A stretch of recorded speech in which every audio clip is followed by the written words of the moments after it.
Assalamualaikum warahmatullahi wabarakatuh.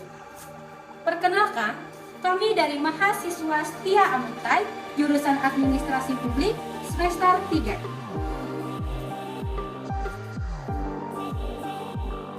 Video ini dibuat untuk menyelesaikan salah satu tugas dalam mata kuliah komputer dengan dosen pengampu Bapak Jumadi SAPMT.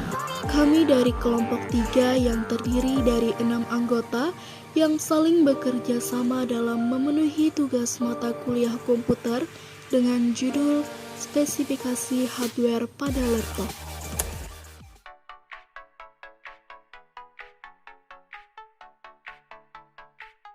Sebelum kami memasuki pembahasan lebih lanjut, izinkanlah kami memperkenalkan diri terlebih dahulu.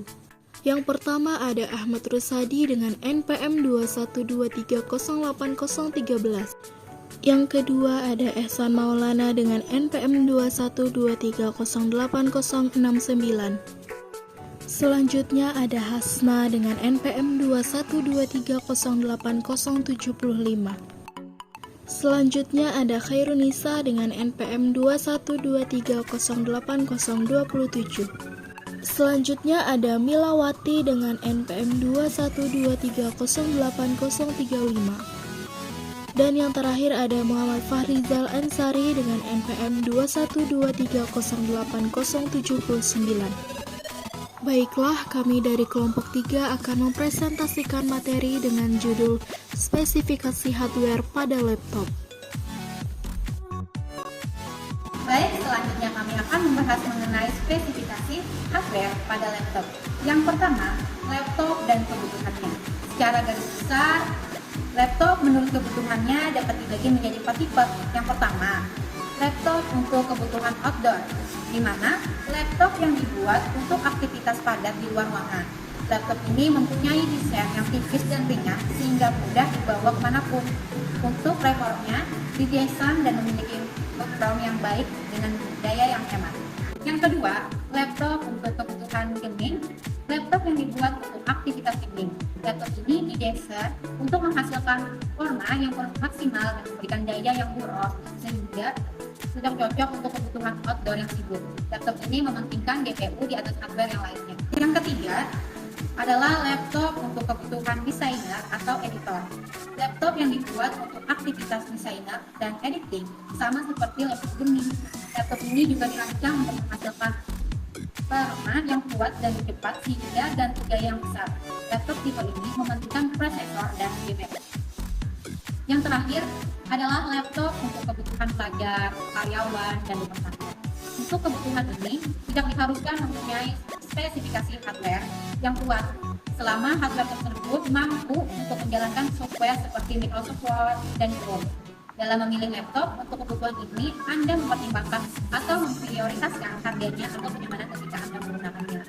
Selanjutnya, kami akan membahas mengenai spesifikasi hardware yang harus diperhatikan. Bagian hardware yang harus diperhatikan ketika ingin membeli sebuah laptop adalah prosesornya, GPU, RAM, penyimpanan atau ROM, display atau tipe monitor, baterai, lalu berat dan dimensi dari laptop. Yang pertama adalah prosesor. CPU atau bisa disebut dengan Central Processor Unit yang biasanya disebut prosesor, di mana berfungsi untuk memproses segala data dalam komputer atau laptop. Semakin kuat prosesornya, maka semakin cepat pula segala pemrosesannya dan program yang dijalankan. Pasar dari CPU dikuasai oleh dua brand yang ternama yaitu AMD dan Intel. Intel i3 merupakan prosesor dengan performa rendah yang mampu untuk menjalankan aplikasi ringan dan editing ringan. Biasanya memiliki 2 core sampai 4 thread. Intel i5 merupakan prosesor dengan performa sedang yang mampu menjalankan berbagai aplikasi dan multitapskasi berat, misalnya memiliki 4-6 core, 4-12 thread. Intel i7 merupakan prosesor dengan performa berat untuk menjalankan berbagai kebutuhan berat seperti editing atau gaming berat. Biasanya memiliki 8-12 core atau 8-24 thread. Intel i9 merupakan prosesor dengan performa terkuat kelas komputer Untuk menjalankan berbagai produktivitas dan gambling dengan reforma yang sangat cepat, biasanya memiliki 8 sampai 24 core, 19 sampai 49 thread. Generasi. Setiap satu tingkat generasi akan membawa peningkatan yang lebih besar dan fitur yang baru dari generasi sebelumnya. Contohnya, seperti generasi ke-9 Intel memiliki fitur multithreading pada prosesor i9. Lalu pada generasi ke-11, fitur multithreading mulai digunakan pada Intel i3. Tiap-tiap generasi mempunyai kodenya masing-masing. Yang pertama, generasi pertama dirilis pada 2008, generasi ke-10 yang dirilis pada 2022 yang disebut Ice Lake atau Comm Lake. Generasi ke-11 yang dirilis pada tahun 2021 yang disebut Tiger Lake, dan generasi yang ke-12 yang dirilis pada tahun 2022 disebut Alder Lake. Tipe dan tingkatan pada generasi. Pada generasi ke-10, Intel mulai merilis prosesornya dengan dua arsitektur yang berbeda dengan kode nama Ice Lake dan Comm Lake. Secara singkat, Ice Lake mempunyai GPU yang lebih bagus dan fitur algebra training watch dengan mendukung dalam pekerjaan produktivitas atau editing. Tipe ini ditandai dengan huruf dan angka G4 atau G7 yang merupakan tingkatan pada spek prosesor. Ice Lake merupakan peningkatan dari generasi sebelumnya, yaitu peningkatan reforma. Tipe ini biasanya dapat dilihat pada angka huruf seperti 500, 600 HK atau 3000. Selanjutnya yang kedua, yaitu AMD, di mana mempunyai kelebihan daripada prosesor Intel yang mempunyai harga yang lebih murah namun mempunyai GPU yang lebih bagus. Mengenal APU.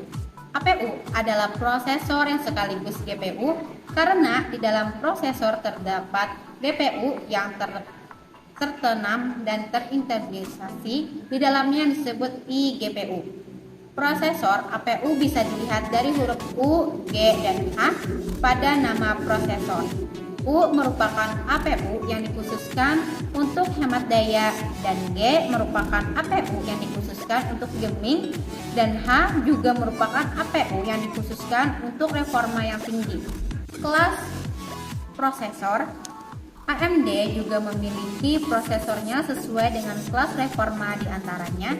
Yang pertama, AMD Athlon Silver dan AMD Athlon Gold, yaitu prosesor ringan dengan kebutuhan seperti aplikasi ringan dan multitasking ringan, mempunyai 2-4 core.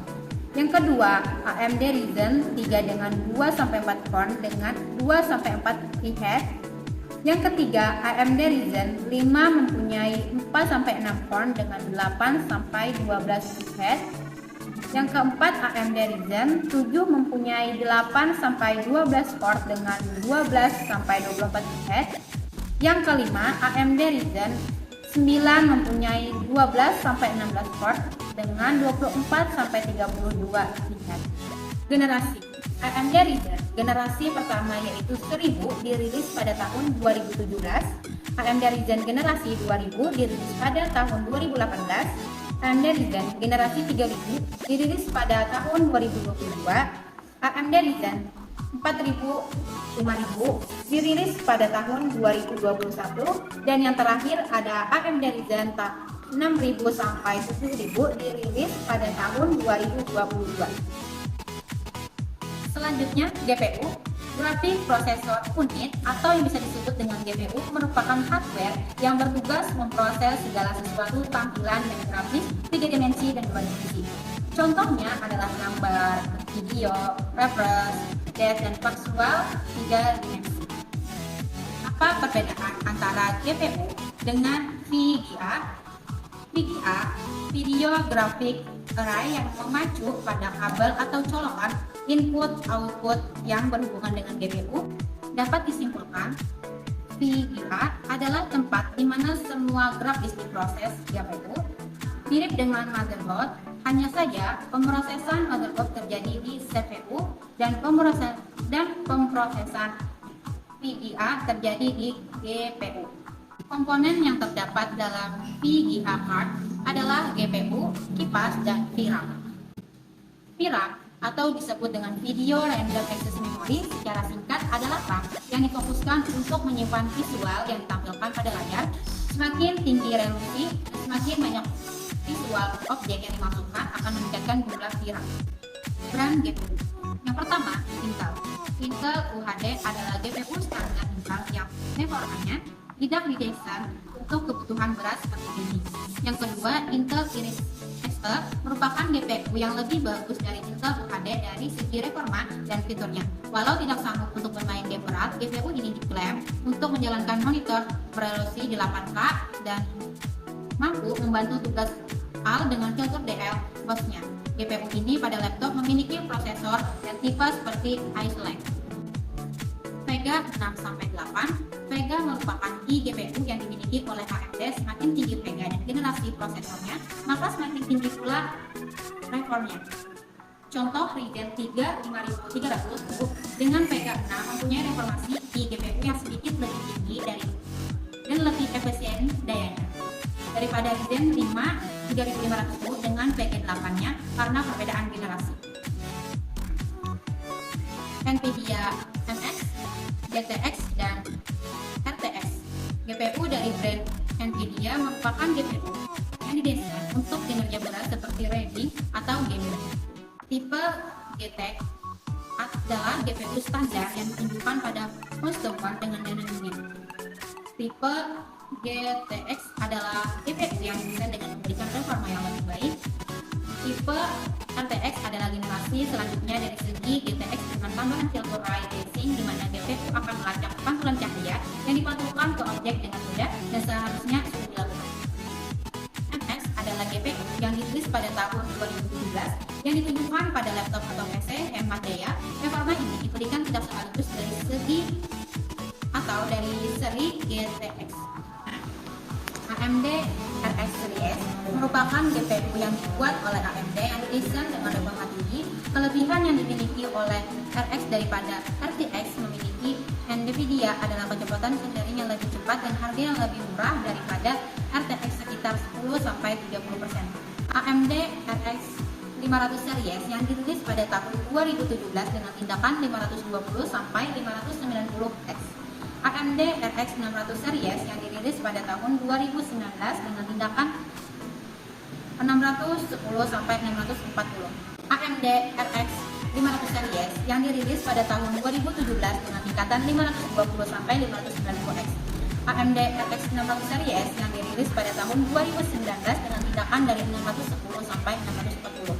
AMD RX 5000M Series yang dirilis pada tahun 2019 dengan tingkatan 5300M sampai dengan 5700M.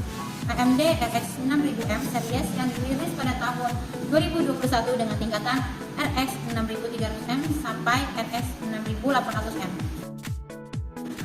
Yang ketiga, RAM.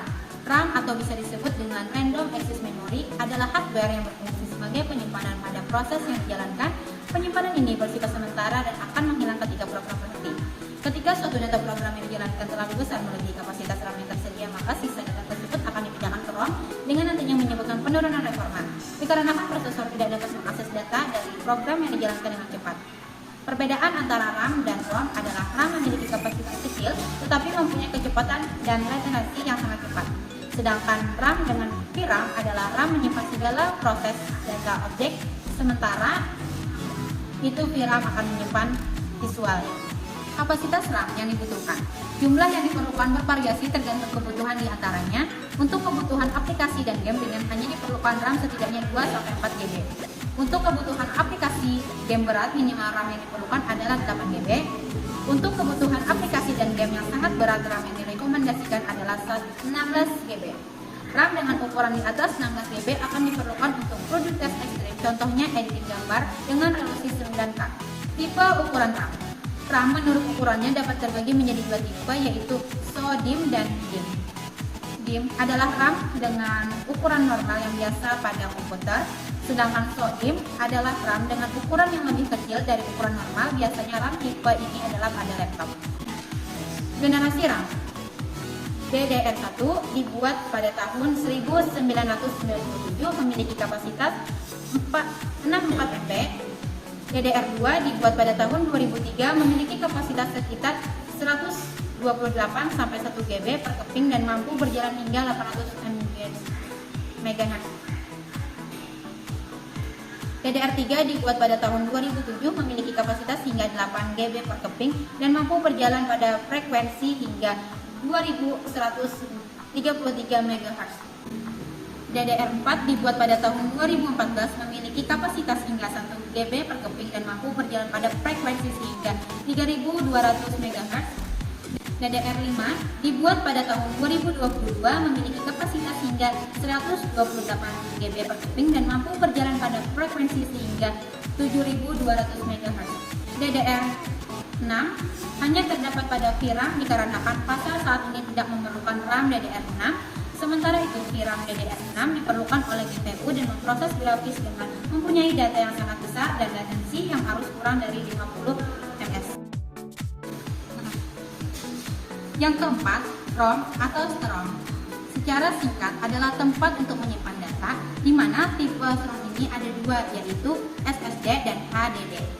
Tipe-tipe memiliki kelebihan dan kekurangannya masing-masing. Yang pertama, HDD.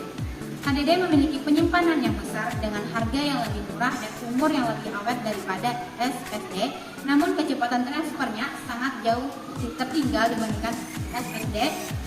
HDD digunakan untuk menyimpan file yang tidak memerlukan transfer data yang cepat seperti video dan gambar.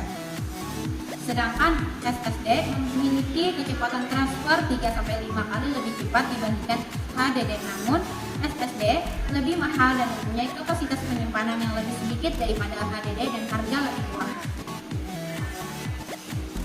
SSD digunakan untuk menyimpan file aplikasi game yang ingin dipercepat dengan proses loadingnya. SSD dapat dibagi menjadi dua menurut generasinya, yaitu SATA dan NVMe. SSD NVMe merupakan SSD generasi baru dari generasi yang sebelumnya, yaitu SATA. SSD NVMe diklaim dapat memberikan kecepatan transfer 5 kali lebih cepat daripada SSD SATA atau bisa dibilang 25 kali lebih cepat dari HDD. Namun karena mempunyai kecepatan yang sangat cepat, SSD ini akan menghasilkan panas yang berkali-kali melakukan read dan write yang akan menyebabkan NVMe hanya bertahan kurang lebih 1 tahun apabila digunakan non-stop. Sedangkan SSD SATA merupakan SSD yang sangat banyak digunakan untuk konsumer saat ini. Walaupun tidak memiliki kecepatan transfer cepat seperti NVMe, SSD SATA mempunyai harga yang lebih murah dan lebih awet daripada NVMe.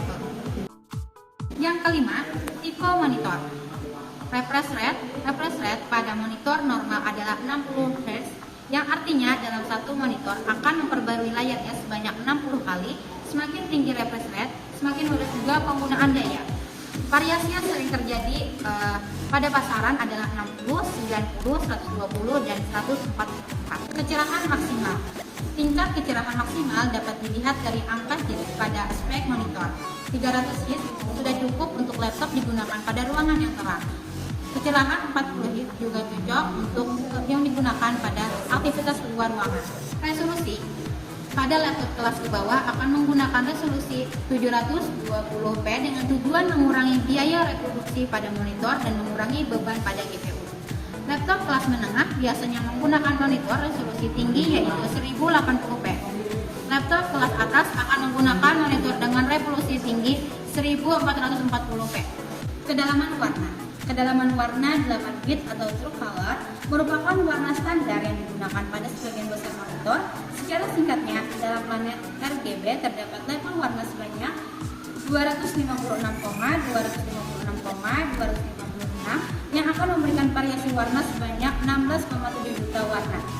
Kedalaman warna 10 bit hanya terdapat pada monitor kelas atas, di mana dalam planet RGB terdapat level warna sebanyak 1024,1024 yang akan memberikan variasi warna sebanyak 1 miliar. Kedalaman warna 6 bit, kedalaman warna ini pada panel TN diamanahkan dalam planet RGB terdapat level warna sebanyak 64,64,64 yang akan memberikan variasi warna 26,2000.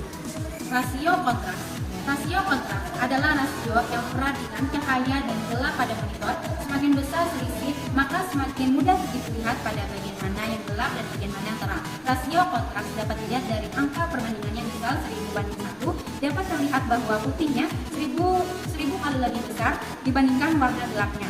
Jenis panel. Terdapat 4 variasi panel yang ada di pasaran, yaitu TN, IPS, FA, dan OLED. TN. Panel TN biasanya ada pada laptop kelas menengah di bawah karena harganya lebih murah dari panel yang lain. Panel TN mempunyai tingkat kecerdasan, kontras, dan latensi yang lebih bagus dari IPS, namun memiliki akurasi warna yang buruk karena mempunyai kedalaman warna 6 bit saja. IPS. Panel IPS merupakan panel standar yang ada pada laptop kelas menengah dan ke atas. Panel ini biasanya memiliki kedalaman warna 8 bit. Panel ini merupakan panel yang paling direkomendasikan dalam berbagai aspek atau kebutuhan gaming atau menonton. VA merupakan gabungan dari TN dan IPS, di mana tingkat kontras yang lebih dari 3 dan lebih bagus dari IPS, warna yang lebih bagus dari TN, dan tingkat refresh rate yang lebih baik dari IPS. OLED. Panel ini mempunyai output warna yang lebih nyata dan kontras dibandingkan IPS dikarenakan warna hitam yang dihasilkan adalah warna hitam tanpa cahaya. Namun, panel ini biasanya dapat memiliki umur yang panjang karena penyakit rutin dan perubahan warna permanen pada 1 detik, lalu akan menyebar ke arah yang lebih dan akhirnya mati total. Filter premium HDR atau High Dynamic Range, yaitu filter di mana cahaya gelap terang akan dihasilkan pada gambar dan video terlihat sangat jelas, sehingga akan terlihat lebih terang dan lebih nyata dibandingkan SDR atau Standard Dynamic Range. Dolby Vision merupakan filter HDR milik Dolby yang diklaim lebih bagus dari HDR10+. 100% sRGB. Secara lebih singkat adalah warna yang dihasilkan lebih akurat dengan warna yang sebenarnya. Pre-finish Finish merupakan filter yang dibuat oleh Nvidia dan AMD pada GPU mereka. Fungsinya merupakan finish, namun dengan filter premium tambahan. Yang keenam, ukuran. Ukuran pada laptop secara mudahnya dapat dilihat dari ukuran layar, dan laptop biasanya berkisar dari 13 sampai 17 inci. Semakin besar ukurannya, semakin nyaman pula untuk melakukan aktivitas pada laptop. Namun, semakin repot ketika dibawa ke dalam tas. Laptop dengan ukuran 15 juga termasuk laptop yang sangat besar. Laptop 14 inci merupakan laptop dengan ukuran yang pas bagi customer dengan kebutuhan luar ruangan karena lebih mudah dibawa. 7. Berat. Berat merupakan bagian penting yang perlu diperhatikan ketergantungan dari kebutuhan customer tersebut. Untuk kebutuhan luar ruangan diperlukan laptop dengan berat yang ringan. Untuk laptop kebutuhan reproduksi dan gaming tidak perlu memperhatikan berat laptop karena terlalu. 7. Berat. Berat merupakan bagian penting yang perlu diperhatikan ketergantungan dari kebutuhan customer tersebut. Untuk kebutuhan luar ruangan diperlukan laptop yang berat yang ringan. Untuk laptop kebutuhan reproduksi dan gaming tidak perlu memperhatikan berat laptop karena selalu digunakan dalam ruangan. Berat laptop berkisar di bawah 1 kg hingga 2,5 gram. Menurut beratnya, laptop dapat digolongkan menjadi 4 tipe. Pertama, laptop sangat ringan dengan beratnya 1 kg. Berat yang ringan dengan beratnya 1,5 gram. Laptop dengan berat sedang yaitu 1,5 sampai 2 kg. Laptop berat yang melebihi dari 2 kg. 8. Baterai. Baterai laptop bervariasi, biasanya berkisar dari 40 watt sampai 70 watt. Semakin besar kapasitasnya, maka semakin berat dan besar baterainya. Sehingga untuk laptop luar ruangan yang menggunakan baterai 50 sampai 50 watt untuk menjaga berat laptop seiring mungkin. Sementara itu, laptop gaming atau reproduksi akan menggunakan baterai dengan kapasitas yang besar karena tidak mementingkan berat.